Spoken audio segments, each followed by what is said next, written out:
Good morning sa lahat. Tara mabilis ang basa ng ating libro guys. Magandang balita, Biblia. 08 January 2024, nandito tayo sa aklat ng Unang Korinto, chapter 12, mga kaloob ng Espiritu Santo. Pakisabayan ako ng basa nang pari-pareho tayo dito matuto sa salita ng Diyos at sa history na rin ni Jesus. Pasensya na guys kung mabilis tayo magbasa kasi may hinahabol tayong oras today. Okay, basa na. Unang Korinto chapter 12 verse 1, mga kapatid, ngayon tungkol naman sa mga kaloob ng Espiritu Santo, nais kong magkaroon kayo ng wastong kaalaman. Verse 2, alam ninyo na noong hindi pa kayo sumasampalataya, kayo'y napapaniwala sa kung ano-anong mga Diyos-Diyosan na di naman nakapagsasalita. Verse 3, kaya't nais kong malaman ninyo na walang taong pinapatnubayan ng Espiritu ng Diyos ang magsasabing sumpain si Jesus, at hindi rin masasabi ni naman si Jesus ay Panginoon kung siya ay hindi pinapatnubayan ng Espiritu Santo. Verse 4, iba't iba ang mga espiritual na kaloob, ngunit isa lamang ang espiritong nagkakaloob ng mga ito. Verse 5, iba't iba ang paraan ng paglilingkod, ngunit isa lamang ang Panginoong pinaglilingkuran. Verse 6, iba't iba ang mga gawaing iniatas, ngunit iisa lamang ang Diyos na kumikilos sa mga taong gumagawa ng mga iyon. Verse 7, para sa ikabubuti ng lahat, ang bawat isa ay binigyan ng kaloob na nagpapakitang nasa kanya ang Espiritu. Verse 8, ang ilan sa atin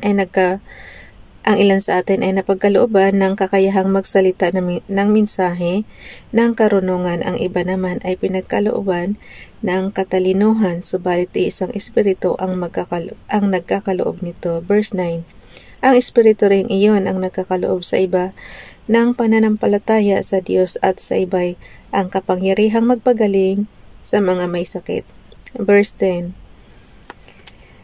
may pinagkalooban ng kapangyarihang gumawa ng mga himala, may pinagkalooban din ng kakayahang magpahayag ng mensaheng mula sa Diyos, at may pinagkalooban naman ng kakayahang malaman kung aling kaloob ang mula sa Espiritu at kung alin ang hindi.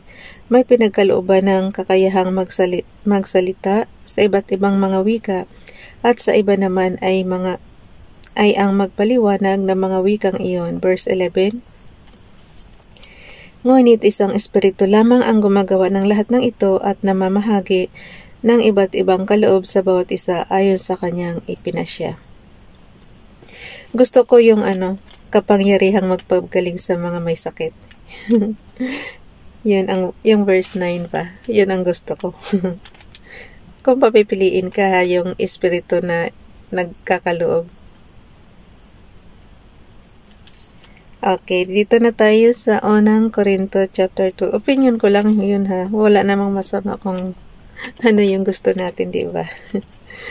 Pero sa binasa natin sa lahat, yung gusto ko yung kapangyarihang magpagaling sa mga may sakit. How I wish. Para na rin tayong doktor. Unang Korinto chapter 12 verse 12. Iisang katawan ngunit maraming bahagi.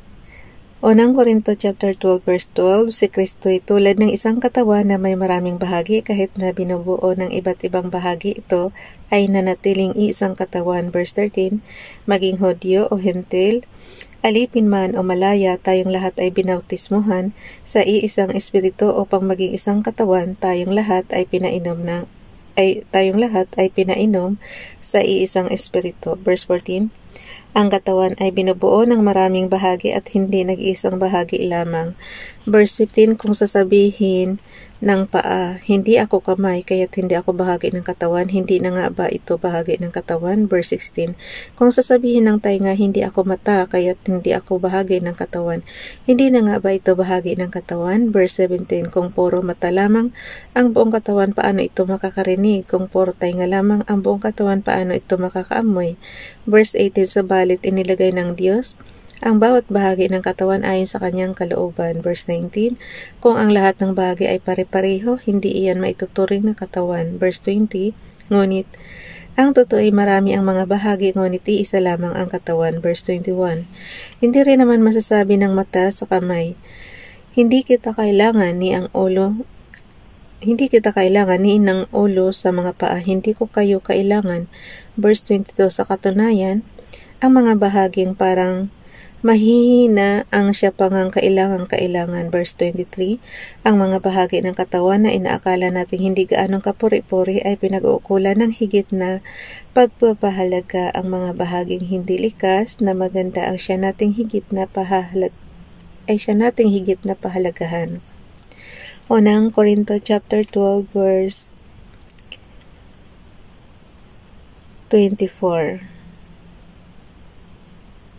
Hindi na ito kailangan gawin sa mga bahaging sadyang maganda nang isaayos ng Diyos ang ating katawan. Binigyan niya ng higit na karangalan ang mga bahaging di gaanong marangal. Verse 25. Upang hindi magkaroon ng pagkakabahagi at sa halip ay magmalasakit sa isa't isa. Verse 26, kung nasasaktan ang isang bahagi, nasasaktan ang lahat. Kung pinaparangalan ang isang bahagi, nagagalak ang lahat. Verse 27, kayo ngang lahat ang iisang katawan ni Kristo at bawat isa sa inyo ay bahagi nito. Verse 28, naglagay ang Diyos sa iglesia, una ng mga apostol, ikalawa ng mga propeta, at ikatlo ng mga guro. Naglagay rin siya ng mga gumagawa ng mga himala, mga nagpapagaling, ng mga may sakit, mga taga-tulong, mga taga-pangasiwa, at mga nagsasalita sa iba't ibang mga wika. Verse 29, hindi lahat ay apostol, propeta o guro, hindi lahat ay binigyan ng kakayahang gumawa ng mga himala.